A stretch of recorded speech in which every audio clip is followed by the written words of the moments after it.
Je vais vous poser une question. Si vous répondez bien, je vous laisse. Vous pouvez répéter la question? Quelle étrange question. Je suis. La télé en question.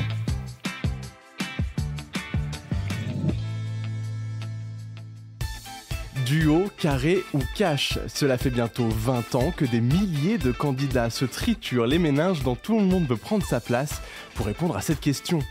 D'abord présenté par Nagui, puis par Laurence Boccolini, Jarry et enfin Cyril Ferraud, le jeu de France 2 tente de rivaliser avec les 12 coups de midi de Jean-Luc Reichmann du lundi au dimanche.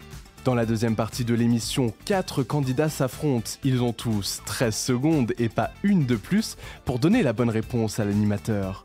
En cas d'égalité à la fin de la partie, le champion attribue une question au compétiteur qui l'a face à lui et choisit le niveau de difficulté en fonction des différents joueurs. Mais la plus grande particularité de cette manche, c'est que tous les candidats répondent aux questions d'un même thème qu'ils connaissent à l'avance. Aussi étonnant que cela puisse paraître, ils peuvent donc réviser avant de participer au jeu. Mais de combien de temps disposent-ils pour apprendre un maximum de choses ? D'après les témoignages des différents participants, la production envoie le thème environ 48 heures à l'avance. Quand vous tombez sur des personnalités précises comme Jean-Paul Belmondo ou sur des sagas cultes telles que James Bond, on va dire que c'est plutôt facile de préparer des fiches de révision.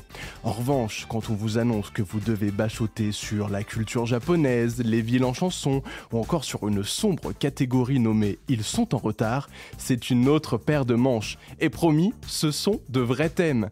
Difficile de s'imaginer quelles sont les questions qui vont tomber avec des domaines aussi vastes. Il faudra alors compter sur votre atout principal, votre culture générale. J'espère que cet épisode vous a plu. Si c'est le cas, abonnez-vous sur votre plateforme d'écoute préférée pour retrouver de nouveaux épisodes chaque semaine. Et si vous en voulez plus, découvrez aussi le ciné en question et les séries en question sur les plateformes d'écoute et téléloisirs.fr. À bientôt.